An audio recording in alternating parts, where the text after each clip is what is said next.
Revenge served cold. I never thought I'd go to my 50th high school reunion. For 50 years, I'd avoided anything that might put me in the same room as Linda Wilson. Now, Linda Morrison, according to the invitation that arrived in my San Antonio mailbox 3 weeks ago. But here I was, standing in front of my bedroom mirror, trying to decide if the navy dress made me look distinguished or just old. My name is Rosa Martinez, and I'm 68 years old. I've been a widow for 2 years now, ever since my husband, Dr. Eduardo Martinez, passed away from a heart attack. We had a good marriage, comfortable, stable, respectable. Eduardo was a kind man, a successful cardiologist who left me well provided for in our modest but nice home in the suburbs. But if I'm being honest, and at my age, there's no point in being otherwise, I never loved him the way a woman should love her husband. That part of my heart had been locked away since May 15th, 1973, my high school graduation night. The night Linda Wilson stole Tommy Harrison from me.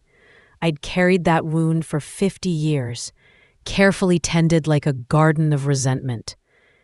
Every major milestone in my life had been measured against that moment. My wedding day, the birth of my children, career achievements, anniversaries. Always, there was the bitter taste of what might have been if Linda hadn't betrayed our friendship for a boy. The reunion invitation had stirred something dark in me. According to the gossip that still flowed through our small hometown networks, Linda had done very well for herself. 3 successful children, a mansion in River Oaks, a reputation as one of Houston's most prominent philanthropists. She'd been married to some real estate mogul who died 5 years ago, leaving her with more money than she could spend in 3 lifetimes. Meanwhile, I'd worked my way through college, became an administrative coordinator at a medical clinic, married Eduardo more for security than passion, and lived a perfectly ordinary life. Not a bad life, mind you, but ordinary. Safe. The kind of life you build when your dreams get crushed at 18. But now, for the first time in decades, I had the means to do something about it. Eduardo's life insurance and savings had left me comfortable enough to indulge in what my late mother would have called foolishness. And this foolishness had a name: Carlos Mendoza. I'd met Carlos 3 months ago at a community college Spanish literature class I'd enrolled in to fill my empty evenings. He was the instructor, 43 years old, recently divorced, with kind eyes and a smile that made me remember what it felt like to be young. When I learned he sometimes worked as a companion for hire to supplement his teaching income, needing money for his disabled daughter's expensive treatments and medications, an idea began forming in my mind. His daughter lived with her mother, along with his other child, and Carlos sent them every penny he could manage. A terrible, wonderful, completely un-Rosa-like idea. I was going to show up at that reunion with the most handsome man in the room on my arm. And I was going to make Linda Wilson Morrison pay for every lonely night I'd spent, wondering what my life would have been like if Tommy Harrison had chosen me. The plan was simple but required careful execution. I'd spent the last month preparing, like a general planning a campaign. First, there was my appearance. I'd visited the most expensive salon in San Antonio, where a team of stylists had transformed my graying hair into a sophisticated silver bob that made my dark eyes look mysterious instead of tired. A personal shopper had helped me select a wardrobe that made me look 10 years younger and 20 pounds lighter. The navy dress I was wearing now cost more than I used to spend on clothes in 6 months, but Eduardo's insurance money was going to good use. Then there was Carlos, Our arrangement had started professionally. I'd hired him to escort me to a charity gala, wanting to test my plan. But somewhere between that first evening and now, something unexpected had happened. Carlos treated me not like a client, but like a woman worth cherishing. He opened doors, brought me flowers, listened to my stories about the clinic, and my late husband with genuine interest. When he looked at me, I didn't see pity or professional courtesy. I saw appreciation, maybe even affection. For the first time in my adult life, I felt beautiful. But tonight wasn't about Carlos as much as I'd grown to care for him. Tonight was about Linda Wilson and the debt that was 50 years overdue. I'd spent weeks researching Linda's life, gathering ammunition for our encounter. Her eldest son was a successful businessman on the surface, but word was he had a serious cocaine problem that was destroying his marriage. Her daughter had just gone through a bitter divorce when her husband's affairs became public, and she was struggling to rebuild her life. Her youngest son was a successful lawyer who cheated on his wife regularly and spent more time at country clubs than with his family. Linda's perfect facade was cracking, and I intended to help it crumble completely.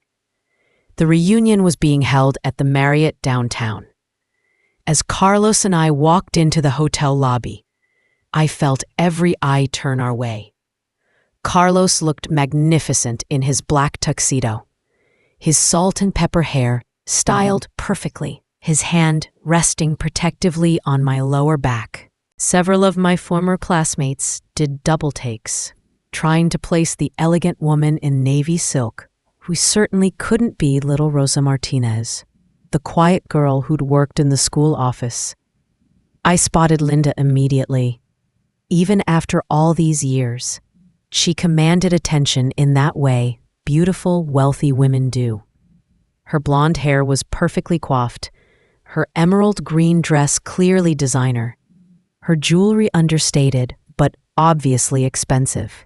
She was holding court near the bar, surrounded by former classmates who hung on her every word, just like they had in high school. But as I watched her more carefully, I noticed things others might miss. The slight tremor in her hands as she lifted her champagne glass. The way her smile seemed painted on, never quite reaching her eyes. The careful way she positioned herself to hide what I suspected was a slight weight gain around her middle. Linda Wilson Morrison, for all her money and status, looked tired. Good. I spent the first hour working the room with Carlos, allowing former classmates to approach us, their curiosity obvious. I introduced Carlos as my husband, letting them assume we were newlyweds. The lie came easily, and Carlos played his part perfectly, calling me mi amor and treating me with the kind of attention that made other women look envious.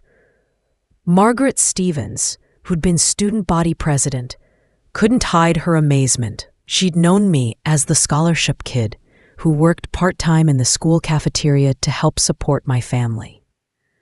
Rosa, you look absolutely stunning, and your husband is so distinguished. How did you two meet? I smiled mysteriously, letting my hand rest on Carlos's arm. On a cruise to Spain, Carlos was lecturing about Spanish literature, and I was immediately captivated. It wasn't entirely a lie. Carlos did know more about Lorca and Machado than anyone I'd ever met. How romantic! And you're living in San Antonio, mostly, but we travel quite a bit. Carlos has connections throughout Latin America. Another careful truth. Carlos did have friends and colleagues in several countries. I watched Margaret's eyes widen slightly. In our small-town hierarchy, international travel and cultural sophistication ranked very high. By the time she moved on to the next conversation, I knew the story would spread through the reunion, like wildfire. Rosa Martinez had married a sophisticated international intellectual and was living a life of culture and romance. All the while, I kept one eye on Linda, waiting for the right moment to approach. I wanted her to see first, to have time to process the transformation, to wonder how little Rosa Martinez had ended up looking so polished and successful. My opportunity came when Linda stepped away from her group to visit the ladies' room. I followed, my heart pounding with anticipation and 47 years of suppressed anger. The restroom was empty, except for us. Linda was touching up her lipstick when she saw my reflection in the mirror. Her hand froze halfway to her mouth. "Rosa?" I smiled, the expression feeling sharp as a blade. "Hello, Linda. You look—" I paused, letting my eyes travel over her face, noting the careful makeup that couldn't quite hide the lines of stress around her eyes. Well preserved. Linda turned to face me, and for a moment I saw a flash of the genuine emotion beneath her perfect surface. Surprise, yes, but also something that looked almost like relief. "You look incredible. I hardly recognized you. That dress is beautiful, and your hair." She seemed genuinely flustered, not at all the composed society matron I'd expected. "Thank you. My husband has excellent taste." I adjusted my necklace slightly, a gesture designed to draw attention to my wedding ring and the obvious expense of my jewelry. "Your husband? I thought you married that doctor, Eduardo something." "Eduardo passed away 2 years ago." I let a moment of genuine sadness show through. That part wasn't an act. Carlos and I met last year. He's a professor, specializes in Spanish literature. We have so much in common. Linda's expression softened unexpectedly. "I'm so sorry about your first husband. That must have been devastating." Her sympathy caught me off guard. This wasn't how I'd imagined our confrontation would go. I'd expected cattiness, competitiveness, the kind of shallow social sparring that I'd seen between wealthy women at Eduardo's medical conferences. Instead, Linda seemed almost vulnerable. "Thank you. It was difficult, but life goes on. Carlos has helped me remember that there's still joy to be found." I studied her face, looking for signs of the jealousy or dismissiveness I'd expected. Instead, I saw something that looked almost like longing. "That's wonderful, Rosa. Really. You deserve happiness." The sincerity in her voice was infuriating. How dare she be kind to me? How dare she seem genuinely pleased for my good fortune? I'd come here for a fight, not a pleasant reunion. "Well," I said, my voice cooler now, "some of us are luckier in love than others. Though I heard about your husband's passing. 5 years ago, wasn't it?" Linda's mask slipped slightly. "Yes, Harold died of a stroke, very sudden. I'm sure his estate was substantial comfort." The words came out sharper than I'd intended, revealing more of my bitterness than I'd planned. For a moment, Linda's composure cracked completely. I saw pain flash across her face, raw and unguarded. "Money doesn't buy everything, Rosa. I think you know that." Before I could respond, 2 other women entered the restroom, chattering loudly about someone's divorce. The moment was broken, and Linda quickly restored her social smile. "It was wonderful seeing you," she said, but her voice carried an odd note, almost wistful. "Enjoy the evening." She left before I could say anything else, leaving me staring at my reflection in the mirror, feeling strangely unsatisfied. That hadn't gone at all as I'd planned. I returned to the ballroom to find Carlos charming a group of my former classmates with stories about teaching literature to adults returning to school. Seeing him made me remember why I was really here, and my resolve hardened again. The evening continued with dinner and dancing. Carlos and I made a striking couple on the dance floor, and I basked in the attention and envious glances. Several women made pointed comments about how distinguished my husband was, how romantic our meeting sounded, how wonderful it was that I'd found love again. But I kept watching Linda, waiting for signs that my presence was affecting her. She seemed to be having a good time, laughing with old friends, sharing stories about her children and her charity work. Only occasionally did I catch her looking in my direction, and when our eyes met, she would smile that same genuine, almost sad smile she'd given me in the restroom. It was during the dancing that I overheard the conversation that changed everything. I was standing near the edge of the dance floor, waiting for Carlos to return from the bar, when I heard Linda's voice coming from just around the corner, near the hotel's service corridor. She was talking to Janet Morrison, no relation despite the shared surname, who had been our class secretary. "I am so tired of pretending, Janet. Do you ever just want to tell the truth about everything?" "What do you mean?" Janet's voice was curious but careful. "High school, all of it. The way we treated people, the things we did to fit in, to be popular. Don't you ever think about the damage we caused?" I moved closer, hidden by a large floral arrangement. "Linda, honey, you're being too hard on yourself. We were kids." "Were we?" "I ruined Rosa Martinez's senior year because I was too scared to tell my parents I was in trouble. Poor Tommy Harrison got caught in the middle of my mess, and Rosa thought he'd chosen me over her. She disappeared after graduation, and I never got to explain. My blood turned to ice." "What was Linda talking about?" Janet's voice dropped to a whisper. "You're not still carrying guilt about the prom king thing, are you? That was ancient history."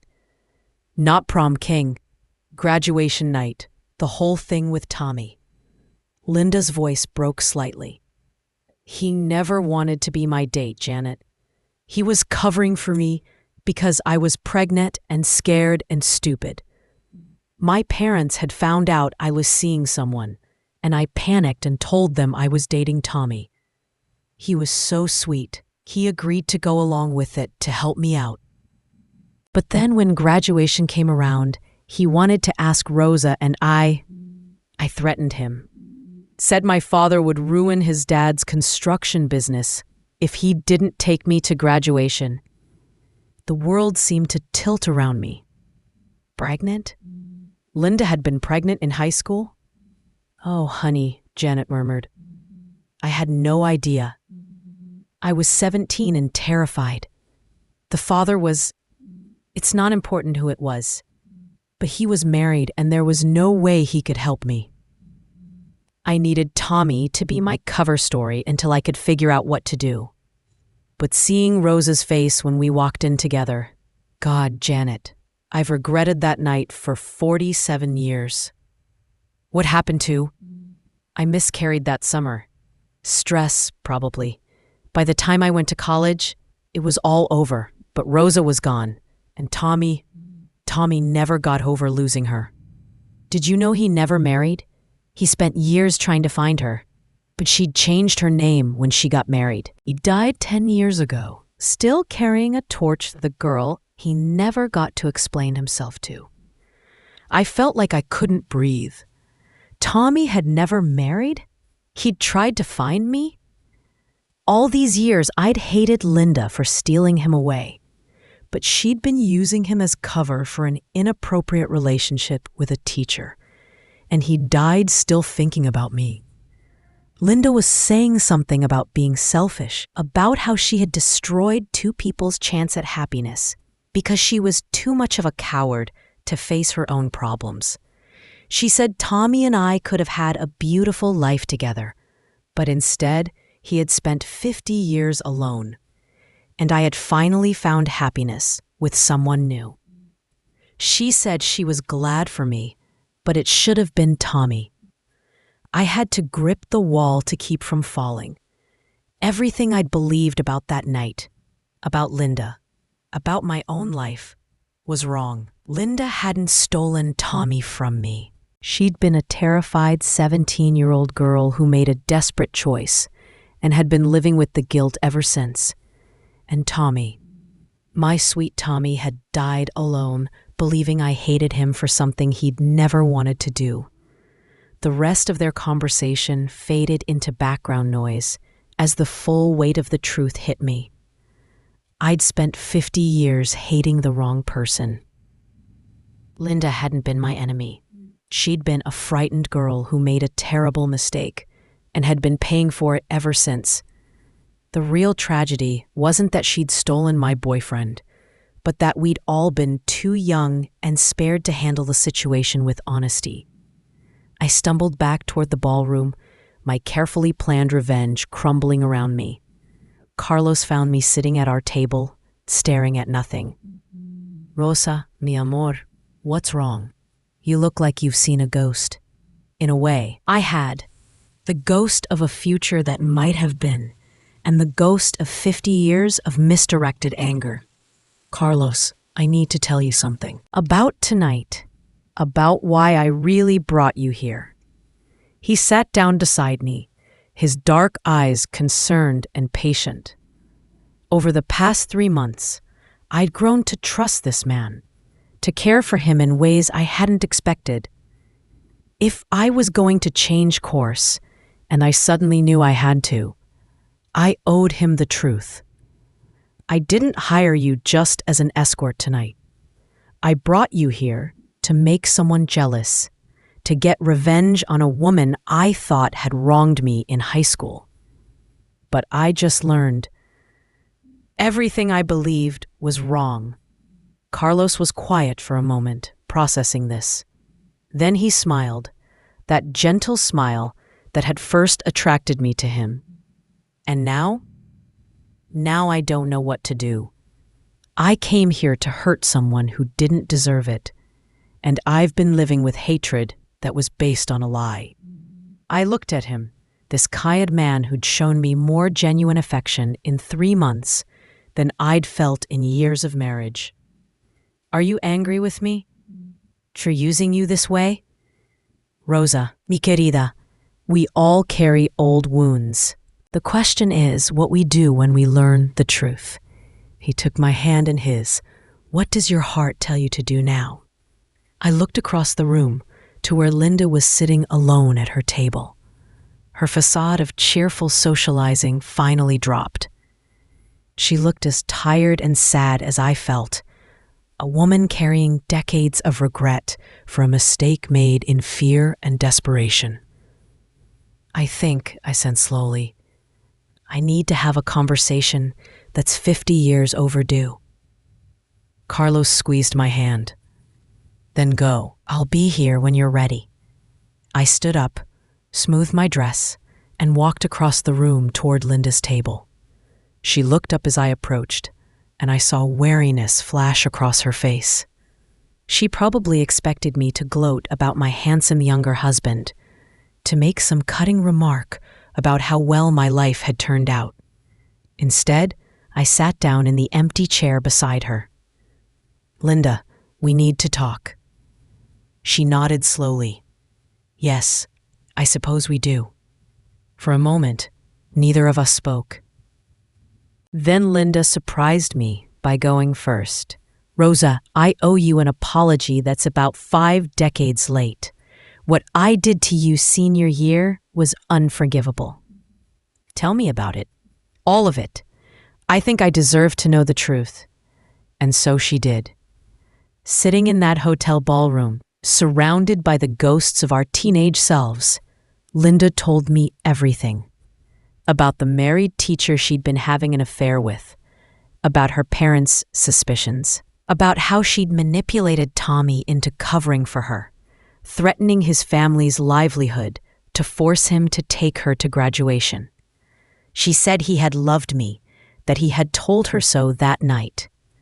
He had been planning to ask me to graduation for months, planning to tell me how he felt. But she had been so scared of her parents finding out the truth about her relationship with the teacher that she had forced him to choose between me and his family's security. Tears were running down her cheeks now, ruining her perfect makeup. She said she had regretted it every day since. When I asked why she had never tried to explain after graduation, after college, she said that by then I was gone. I had married Eduardo and moved away, and she thought maybe I was happy. She said she didn't want to disrupt my life with her selfish need for absolution. She wiped her eyes with a cocktail napkin and admitted she had always been a coward when it mattered most. I studied her face, seeing not the privileged society veteran I'd imagined, but a woman who'd been carrying a crushing load of guilt for most of her adult life. My anger, nursed so carefully for so many years, began to transform into something else entirely. I told her I had spent 50 years hating her for something she did when she was 17 and terrified. And she had spent 50 years hating herself for the same thing. I asked if she didn't think it was time we both let it go. She looked at me with amazement, asking if I forgave her. I said I was trying to, that it wasn't easy to let go of something you'd held on to for so long, but that I was tired. Tired of being angry about something that happened when we were children. And I thought she was tired too. She laughed, but it was a broken sound, and said yes, so tired. Then she told me what the terrible irony was, that her whole life after high school had been built on that lie.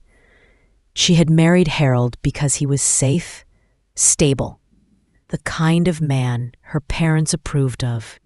She had never let herself feel real passion or take real risks because she was so afraid of making another mistake like she did senior year. She said she had lived in a cage of her own making for 5 decades. I told her I had lived in a cage of resentment, letting what happened that night define every relationship I had afterward. I thought about Eduardo, kind and steady and utterly predictable. Had I chosen him because he was the opposite of Tommy, someone who could never break my heart because I'd never given it to him completely? We sat in companionable silence for a while, 2 old women finally laying down burdens we'd carried too long. Rosa?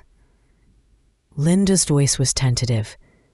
What you said earlier about your husband Carlos? Are you happy? I looked across the room to where Carlos was waiting patiently for me, reading a book he'd pulled from his jacket pocket. Even from this distance, I could see the intelligence in his face, the quiet strength that had drawn me to him from the beginning. I think I could be, I said honestly. For the first time in my adult life, I think I could be truly happy. But I almost ruined it tonight by coming here with revenge in my heart instead of love. Don't let the past destroy your future the way I did.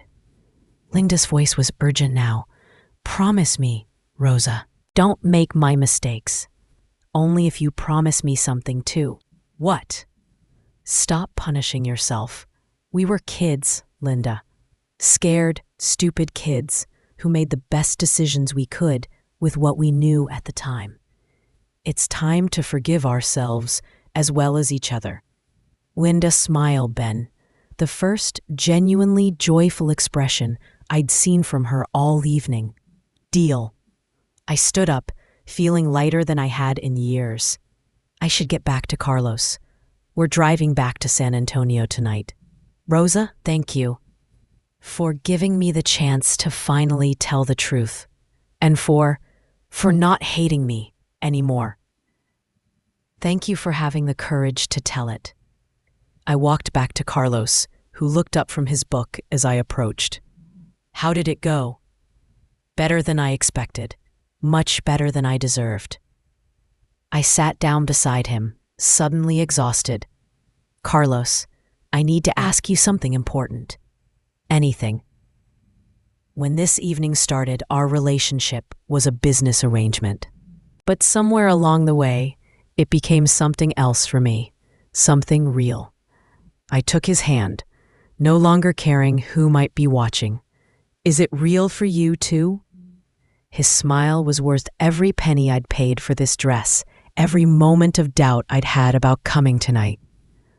Rosa, mi amor, it's been real for me since our second date. I kept hoping you'd realize that we'd moved beyond business into something much more important. And what's that? Love, the kind that comes not from passion or desperation, but from genuine affection and respect. The kind that builds slowly and lasts. He lifted my hand to his lips and kissed it gently.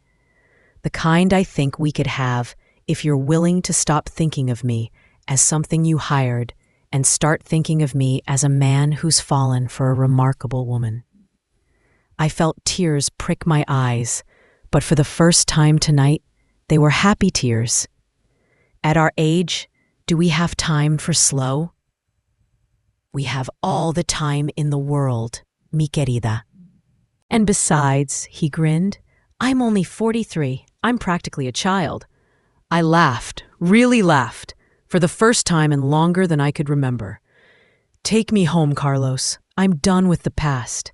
I want to start thinking about the future. As we left the reunion, I caught one last glimpse of Linda. She was talking to Janet Morrison again, but this time her posture was different. The weight she'd been carrying seemed to have lifted, and she was standing straighter, smiling more naturally. Maybe forgiveness really could set both the forgiver and the forgiven free. The drive home to San Antonio was quiet but comfortable. Carlos held my hand while he drove, and I found myself thinking, not about the revenge I'd planned or the pain I'd carried for so long, but about possibilities, about a man who treated me like I was precious, who listened to my stories and shared his own, who made me feel beautiful and interesting and worthy of love. Carlos, I said as we pulled into my driveway. See? I know this started as a business arrangement, but I don't want to pay you anymore. It feels wrong now. Good, because I wasn't planning to accept payment anymore anyway. And I know we've only known each other 3 months, but at our age, he turned off the engine and turned to face me. Rosa, you keep talking about age like it's a limitation. But what I see when I look at you is a woman who's finally ready to embrace life fully. Age isn't a limitation. It's experience. It's knowing what matters and what doesn't. It's having the wisdom to recognize love when it finds you. He walked me to my door, and for the first time since our arrangement began, the goodnight kiss felt completely natural and completely mine. 6 months later, Carlos and I were married in a small ceremony in my garden. Linda sent a beautiful bouquet with a note that simply said, "For new beginnings." I kept the note in my jewelry box, next to the wedding ring Eduardo had given me and the new one Carlos had chosen. Some people might think it's strange to keep tokens from both husbands, but at 68, I'd learned that the heart is large enough to hold all kinds of love. The safe kind I'd had with Eduardo, the passionate might have been I'd imagined with Tommy, and the joyful, unexpected kind I'd found with Carlos. The past couldn't be changed, but it could be forgiven and set aside to make room for whatever came next. And what came next, I was finally ready to discover. As I write this, Carlos and I have been married for 2 years. We travel together to conferences where he lectures on literature, and I've started writing again, something I'd given up after high school. We visit his family in Mexico, and he's teaching me to speak Spanish properly instead of the broken phrases I'd picked up working in medical offices. Most importantly, we're happy. Not the desperate, clinging happiness of people afraid to be alone, but the deep contentment of two people who chose each other with open eyes and grateful hearts. Sometimes, I wonder what would have happened if Tommy and I had gotten our chance all those years ago. But wondering is different from regretting, and I've learned the difference. The past was what it was, but the present is what I make of it, and I'm making it beautiful. Last month, I received a card from Linda. She'd started volunteering at a crisis pregnancy center, helping young women navigate difficult decisions with more support than she'd had. Turns out, she wrote, our mistakes can become our purpose if we let them. She was right. My 47 years of carried resentment had taught me the value of forgiveness, and Carlos's kindness had taught me that love could still bloom even in winter hearts. We were all exactly where we needed to be, having learned exactly what we needed to learn. The revenge I'd planned had turned into redemption I'd never expected. And that, I thought, as Carlos called me to come see the sunset from our garden, was the most beautiful plot twist of all.